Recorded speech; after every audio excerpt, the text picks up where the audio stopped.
Assalamualaikum warahmatullahi wabarakatuh. Halo pemirsa Saburai TV, apa kabar Anda? Mudah-mudahan tetap dalam keadaan sehat walafiat. Senang sekali saya Fitri Amalia kembali menjumpai Anda dalam program Saburai Talks. Dan kali ini pemirsa, saya berada di gedung DPRD Kabupaten Lampung Tengah. Sudah hadir bersama saya Bang Paroji, Ketua Komisi 1 DPRD Kabupaten Lampung Tengah. Bang, apa kabar? Alhamdulillah. Sehat baik, ya Bang? Sehat. Semangat ya? Siap. Semangat.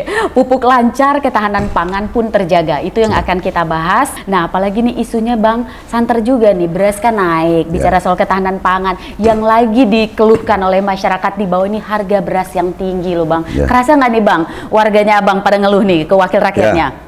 Hampir semua. Hampir semua mengeluhkan harga-harga bahan pokok yang naik ya.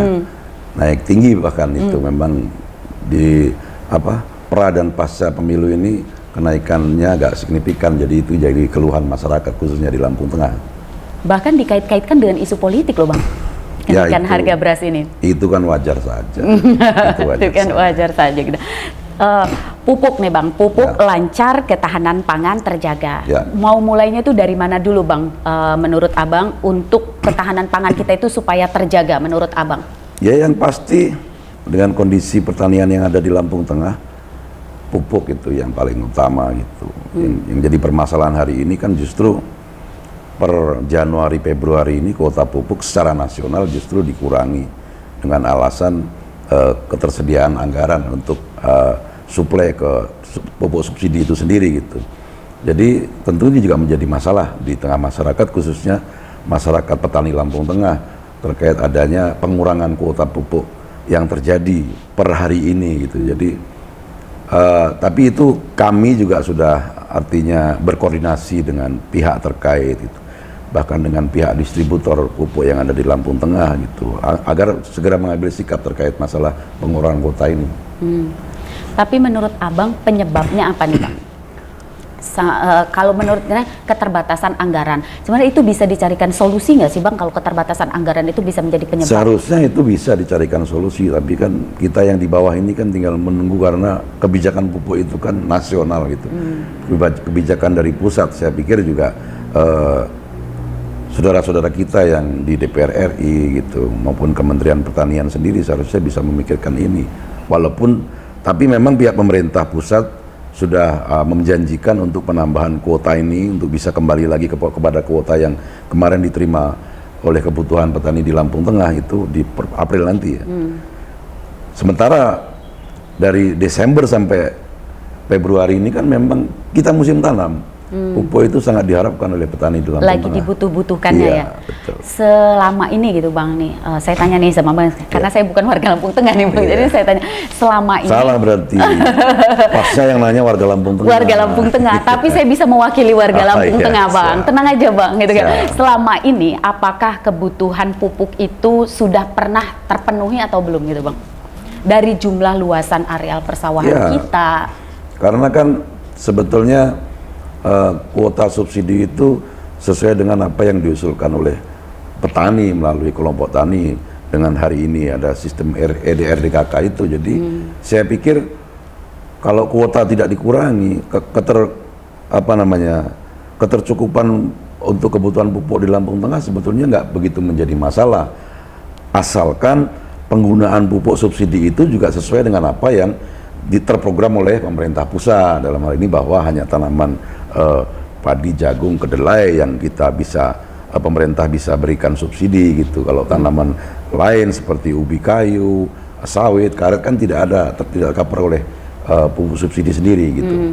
Jadi memang selama ini belum pernah bisa mengcover seluruh area pertanian yang ada di Lampung Tengah. Seperti itu ya Bang ya. Nah terus gimana kita bisa surplus pangan Bang? Kalau kondisi Lampung Tengah, untuk di Lampung Tengah sendiri saya pikir ketahanan pangan kita sampai hari ini masih terjaga. Itu masih terjaga, baik itu dari produksi jagung, padi gitu. Kita masih terjaga untuk konsumsi Lampung Tengah sendiri ya gitu. Itu saya pikir aman. Jadi nggak ngandelin Bulog Bang? Nggak begitu sih sebetulnya. Nggak begitu mengandalkan sama keberadaan Bulog, karena Lampung Tengah ini lahan pertaniannya juga cukup luas gitu, persawahannya cukup luas. Saya pikir untuk mandiri menghidupi petani sendiri, warga masyarakat Lampung Tengah sendiri, saya pikir sudah mencukupi. Sudah bisa mengcover itu ya Bang. Kalau surplus belum ya Bang? Kita surplus di beberapa tahun kita surplus sesuai dengan cuaca yang memang cuaca itu menguntungkan pihak petani gitu. Saya pikir kita selalu surplus. Oke, baik. Nah, ada nggak sih Bang sebuah inovasi ataupun terobosan yang dilakukan oleh pemerintah daerah gitu? Teknologi apa yang harus dilakukan untuk meningkatkan produksi pertanian kita di Lampung Tengah? Menurut Abang itu penting nggak? Penting, dan saya pikir dinas terkait gitu, bahkan kita di DPRD dan para pengusaha pupuk ya dalam tanda kutip hari ini sudah berupaya bagaimana kita tidak terlalu ketergantungan terhadap pupuk subsidi sendiri. Ada alternatif lain gitu yang kualitasnya nggak jauh beda tapi bisa digunakan untuk pertanian di Lampung Tengah sendiri. Sudah dilakukan itu Bang di sini? Sudah dilakukan melalui kios-kios pupuk yang ada. Selain menyiapkan pupuk subsidi, memang pupuk non subsidi, bahkan pupuk-pupuk herbal gitu, itu sudah banyak ketersediaannya di Lampung Tengah. Oke, baik. Nah, kalau isu-isu kelangkaan pupuk itu gimana Bang? Ya, untuk itu setelah adanya pengurangan stok ini, jadi kami melakukan koordinasi dengan distributor yang ada di Lampung Tengah khususnya, bahwa mereka mengambil sikap untuk menarik kuota pupuk di bulan Agustus September ya, bulan depan gitu. Untuk kuota itu bisa ditarik per bulan ini mencukupi kebutuhan petani terkait pupuk subsidi yang ada di Lampung Tengah di musim tanam seperti bulan-bulan sekarang ini gitu. Jadi itu sudah diambil sikap oleh kawan-kawan distributor tentunya, dan itu sudah dilakukan agar mengajukan bagaimana caranya kuota pupuk, karena di bulan Juli, Agustus gitu, September saya pikir juga kalau Lampung Tengah itu secara umum tidak masuk dalam musim tanam, jadi pupuk itu bisa ditarik untuk mencukupi kebutuhan pada musim tanam saat sekarang ini. Mekanisme untuk perolehan pupuknya itu supaya adil, merata itu gimana Bang sebaiknya? Dari awal, dari hulu sampai hilir. Itu kan ada ketentuannya, itu sesuatu yang disubsidi itu ternyata ada ketentuannya, dan per hari ini sebetulnya apa yang dilakukan oleh pemerintah pusat itu menanggapi aduan-aduan ya para petani gitu, para kelompok tani, bahwa penerima pupuk subsidi itu wajib memakai KTP asli, penerimanya juga wajib untuk dipoto, tidak boleh diwakilkan. Itu salah satu kiat pemerintah dalam hari ini untuk mengurangi penyelewengan pupuk subsidi di bawah gitu. Dan itu dilakukan walaupun memang itu menjadi permasalahan di para petani sendiri, karena mungkin mereka ini sesuatu yang ribet lah gitu untuk mendapatkan pupuk subsidi sesuai dengan kebutuhan mereka.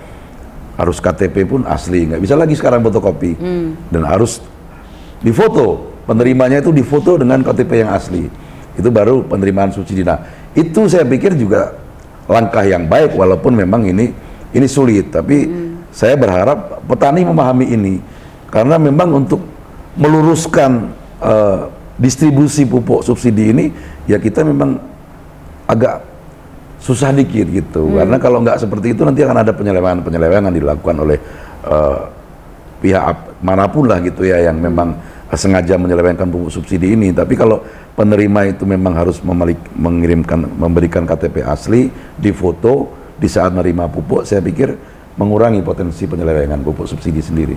Oke. Jumlah penerima sama jumlah luasan lahan udah balance belum Bang? Belum sepenuhnya. Kenapa saya bilang belum sepenuhnya gitu kan? Ada petani melalui kelompok taninya mengajukan lewat sistem ERDKK ini gitu, tidak sesuai dengan kebutuhan para petani. Secara umum begitu gitu, walaupun tidak semua ya, Nah, dengan kuota yang ada ini aja kita kurangin, ketika kita kebutuhan petani kurang, manakala pupuk subsidi ini diselewengkan ya justru semakin langka. Apa yang diharapkan oleh petani di Lampung Tengah ya tidak bisa terpenuhi gitu. Oke. anggota Dewan kan menjalankan fungsi pengawasannya ini. Siap. Sampai kemana nih Bang pengawasan distribusi pupuk ini supaya tepat sasaran deh gitu kan? Saya ini kan sebetulnya tahun yang lalu saya Ketua Komisi 2 yang membidangi masalah pupuk ini salah satunya. Cuman per tahun ini saya di Ketua Komisi 1 gitu. Tapi kami selalu instan, saya instan sekali itu ya dengan apa namanya pihak Petro, pihak Pusri, bahkan pihak distributor terkait pendistribusian pupuk subsidi ini. Kami selalu instan gitu. Kami selalu apa namanya saya selalu mengontrol gitu, mempertanyakan bagaimana ketersediaan pupuk, bagaimana distribusinya. Beliau pikir aman-aman saja gitu. Ada memang gitu potensi penyelewengan gitu di beberapa tempat gitu. Nah itu juga yang menjadi apa namanya tugas kami ke depan, walaupun awalnya memang ini saya pikir sudah apa ya terlalu menyeleweng gitu, tapi per hari ini sudah bisa pelan-pelan kita luruskan, apalagi dengan kebijakan yang baru dari pemerintah pusat terkait penerima pupuk subsidi ini. Saya pikir mudah-mudahan ke depan semakin lebih baik. Jadi lebih selektif lagi gitu ya. Oke. Baik, nanti kita lanjut lagi ya Bang ya. Siap. Pemirsa tetaplah bersama kami. Saburai Talks akan kembali usai jeda pariwara berikut ini.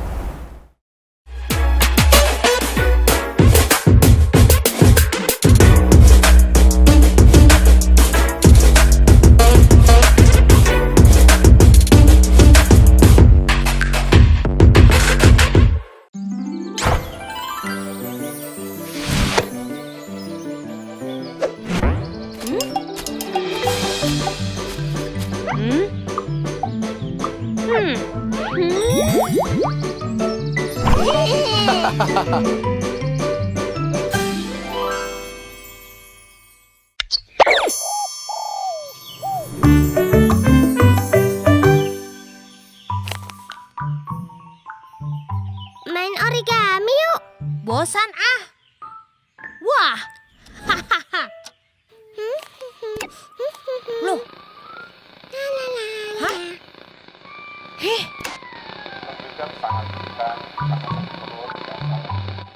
TV-mu kok banyak semutnya sih? Hah? Bapak, benerin antena dong. Oh iya, Bapak lupa. Kemarin kan patah karena hujan lebat ya. Siap, bakal Bapak benerin.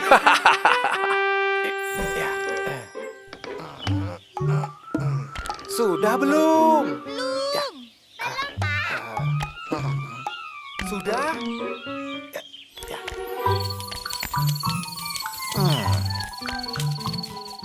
Dah ah, nonton di rumahku aja. TV-mu banyak semutnya. Hehehe, untung masih tayang. Wah, bening banget. Super Big! Cia, cia, cia!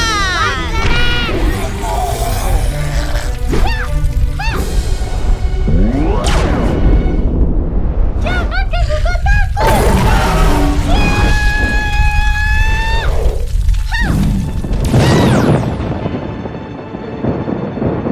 Wah, bapakku masih di atas genteng.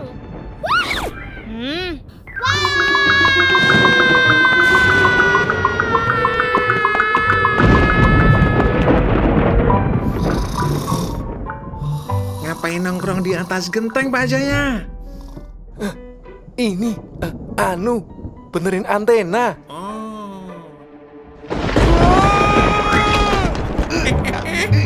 Hati-hati, Pak Jaya.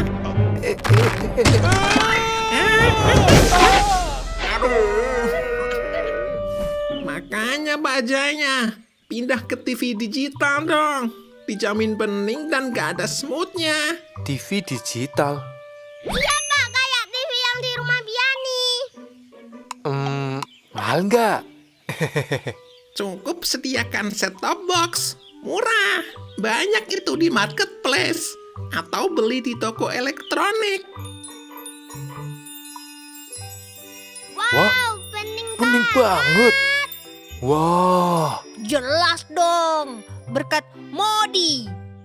Benar, ayo lekas migrasi ke siaran TV digital. Bersih gambarnya, jernih suaranya, dan canggih. Banyak pilihan programnya.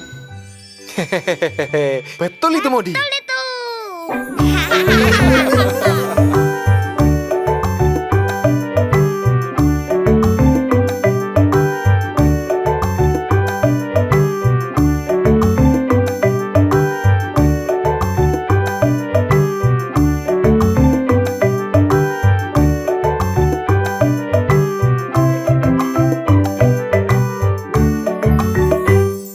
Bersama saya Hafiz Anasri. Dan saya Nuka Aja. Inilah Sabure Talk. Inilah Sabure Talk. Nikmati obrolan menarik dan inspiratif bersama pejabat daerah untuk mengenal lebih jauh tugas dan pokok fungsi pemerintah daerah dan perangkat daerah terkait.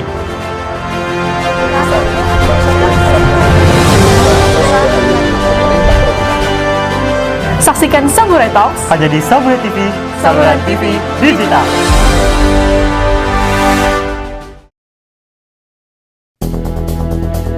Siaran televisi analog di Indonesia akan dimatikan paling lambat 2 November 2022 untuk digantikan sepenuhnya oleh siaran TV digital.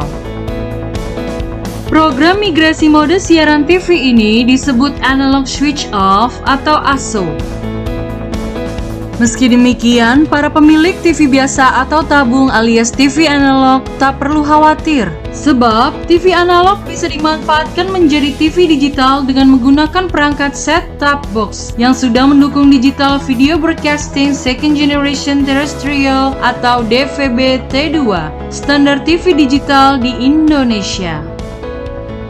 Satu hal lagi, pemerintah juga memberikan gratis kepada masyarakat yang masuk dalam kategori miskin, sehingga masyarakat tersebut dapat segera beralih ke TV digital dalam beberapa bulan ke depan.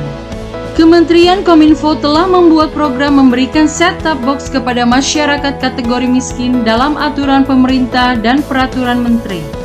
Alokasi set-top box gratis itu dari penyelenggara multiplexing TV digital atau MUX sebagai bentuk komitmen persiapan analog switch off. Masyarakat dapat mengakses informasi tentang analog switch off, TV digital maupun jenis set-top box yang sudah memiliki sertifikasi dalam mendukung siaran digital di laman Kementerian Kominfo, yaitu siarandigital.kominfo.go.id. Ayo, segera beralih ke TV digital!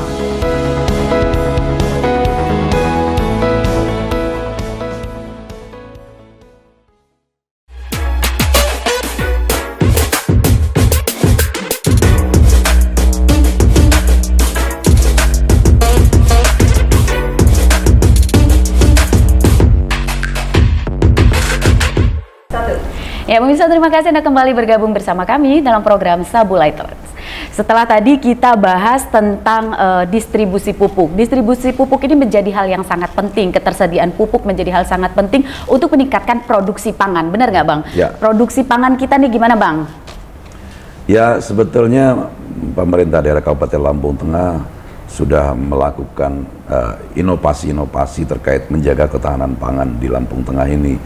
Bagaimana mengaktifkan para penyuluh-penyuluh pertanian yang ada di setiap kampung dan kecamatan untuk bisa mengedukasi kepada petani, bahkan mengaktifkan kelompok-kelompok wanita tani, kelompok-kelompok tani untuk bisa bagaimana berinovasi dalam rangka menjaga ketahanan pangan yang ada di Kabupaten Lampung Tengah.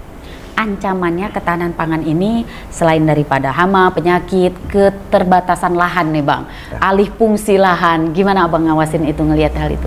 Itu juga sudah menjadi agenda dari pemerintah daerah Kabupaten Lampung Tengah dalam hal ini, dalam menjaga ketahanan pangan itu, bagaimana para penyuluh tadi saya sampaikan untuk bisa menjaga alih fungsi lahan terkait masalah bagaimana para petani kadang melakukan inovasi-inovasi agar bisa memiliki tanam tumbuh yang mungkin beda daripada bahan pangan itu sendiri gitu. Tapi bagaimana pemerintah daerah sudah mengedukasi kepada masyarakat sampai kepada kelompok tani agar bagaimana kita memfokuskan kepada ketahanan pangan terkait masalah tanaman pangan yang ada di Kabupaten Lampung Tengah.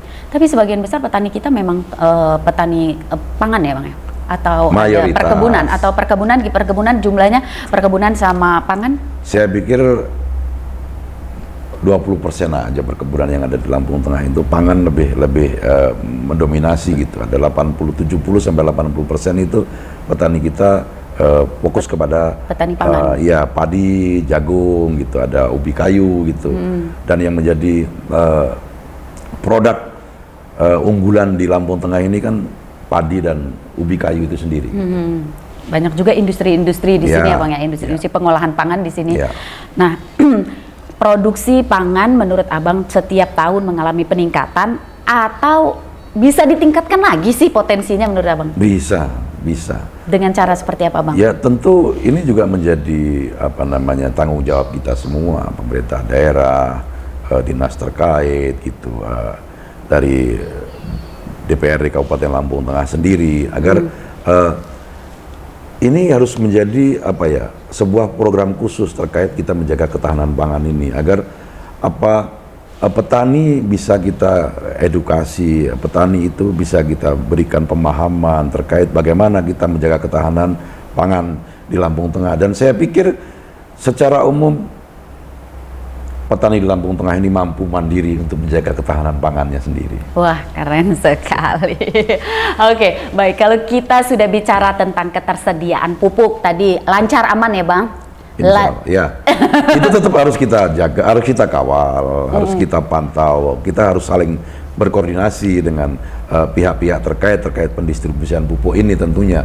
Nggak bisa ini kita diamkan juga gitu. Kalau ini kita diamkan nanti potensi-potensi penyelewengan itu akan muncul. Tapi kalau kita senantiasa intent, komunikasi, kita berikan pengawasan-pengawasan, mudah-mudahan ini tidak terjadi lagi penyelewengan-penyelewengan yang dilakukan yang seperti biasanya. Biasanya. Siapa saja yang paling berperan ini Bang dalam fungsi pengawasan ini selain DPRD? Untuk meminimalisir potensi penyelewengan. Karena gini ya, pelaku itu sebetulnya kan ada di pihak Petro, Pusri gitu, distributor yang langsung juga akan bersentuhan, berhadapan langsung dengan pemerintah daerah Kabupaten Lampung Tengah dalam pendistribusian kepada petani. Nah kita dalam unsur pengawasan ini kita memang terlibat di situ, tapi tidak sepenuhnya karena memang mereka langsung berhubungan langsung itu dengan dinas-dinas pertanian, dinas terkait gitu, sehingganya dengan kelompok tani, penyuluh pertanian gitu. Nah itu yang sebetulnya manakala kita semua sepakat untuk bagaimana ketersediaan pupuk subsidi ini aman dan menjaga ketahanan pangan di Kabupaten Lampung Tengah ini aman, tentu kita juga harus saling bahu-membahu untuk membenahi ini semua, dan saya yakin kita bisa.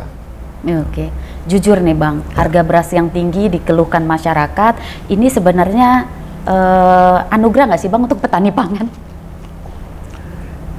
Bisa jadi anugerah, tapi kan kadang yang kita jadikan masalah ini bisa jadi permainan-permainan tengkulak yang justru tidak begitu menguntungkan petani gitu. Kenapa begitu? Kadang tingginya harga beras hari ini tidak sesuai dengan harga padi di petani sendiri gitu ya, tidak balance dengan harga padi. Jadi ini juga harus menjadi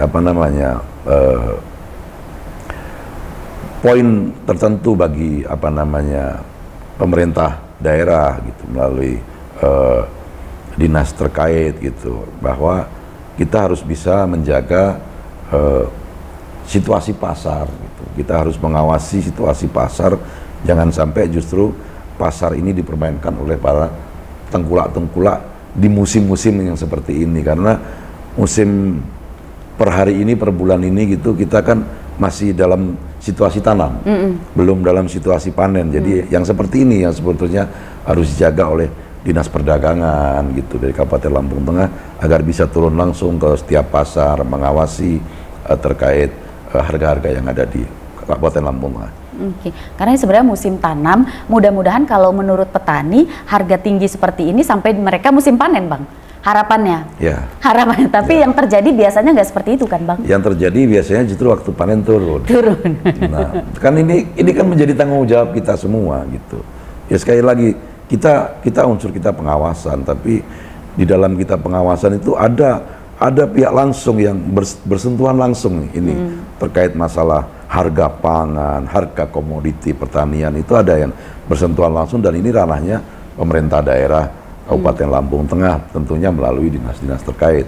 Dan kami selalu senantiasa mendorong apa yang dilakukan oleh pemerintah daerah Kabupaten Lampung Tengah dalam rangka menjaga situasi harga pangan, dalam rangka menjaga situasi hasil komoditi pertanian. Itu selalu kami dorong untuk bisa dilakukan ada balance gitu. Di saat petani dengan harga-harga pupuk yang tinggi ini, tapi petani juga mendapatkan harga yang sesuai dengan yang mereka harapkan. Berapa pupuk sekarang, Bang? Per hari ini? Belum update lagi ya? Belum update lagi kalau per hari ini ya. Tapi saya pikir kenaikannya juga nggak begitu tinggi ya, kalau kita bicara subsidi ya. Gitu. Kita subsidi aja yang kita bahas, ya. Bang. Oke, kita ada di segmen terakhir nih, Bang. Apa yang bisa Bang sampaikan untuk petani kita di Kabupaten Lampung Tengah? Ya, terima kasih Mbak Fitri ya. Iya. Jadi harapan saya kepada seluruh petani yang ada di Lampung Tengah gitu. Dan saya yakin bahwa petani yang ada di Lampung Tengah ini mampu mandiri untuk menjaga ketahanan pangannya.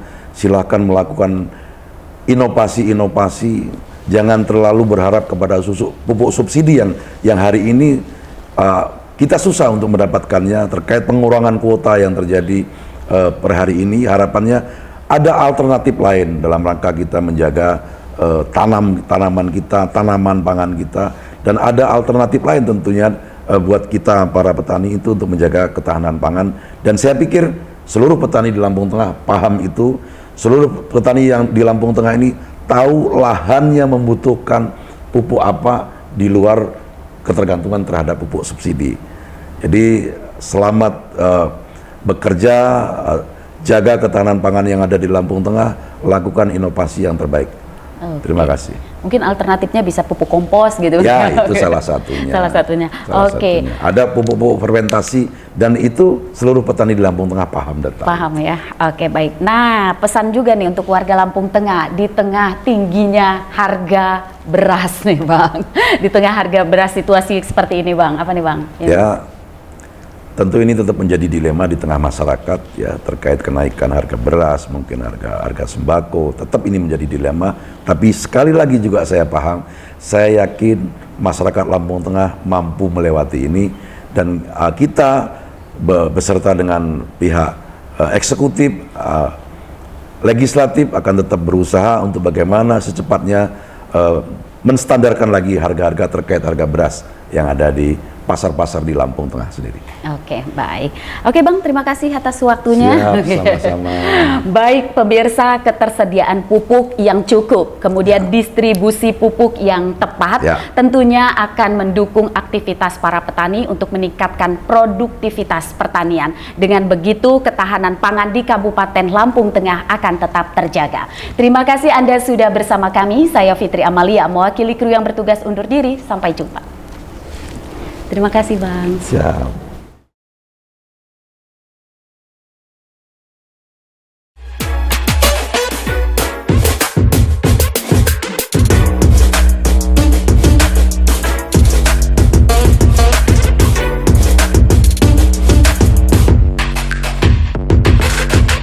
Bersama saya Hafiz Anasri. Dan saya Nuka Ajeng.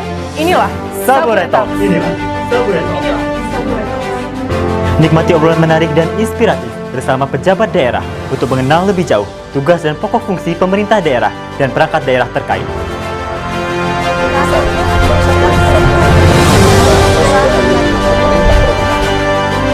Saksikan Saburai Talks hanya di Saburai TV, Saburai TV Digital.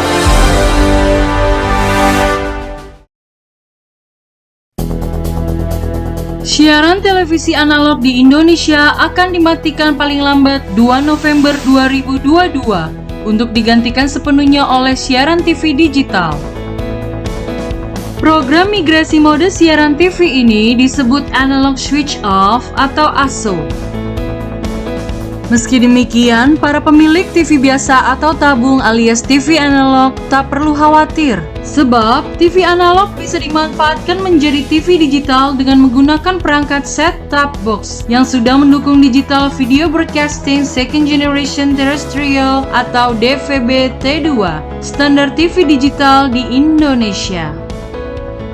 Satu hal lagi, pemerintah juga memberikan gratis kepada masyarakat yang masuk dalam kategori miskin, sehingga masyarakat tersebut dapat segera beralih ke TV digital dalam beberapa bulan ke depan. Kementerian Kominfo telah membuat program memberikan set-top box kepada masyarakat kategori miskin dalam aturan pemerintah dan peraturan menteri. Alokasi set-top box gratis itu dari penyelenggara multiplexing TV digital atau MUX sebagai bentuk komitmen persiapan analog switch off. Masyarakat dapat mengakses informasi tentang analog switch off, TV digital maupun jenis set-top box yang sudah memiliki sertifikasi dalam mendukung siaran digital di laman Kementerian Kominfo, yaitu siarandigital.kominfo.go.id.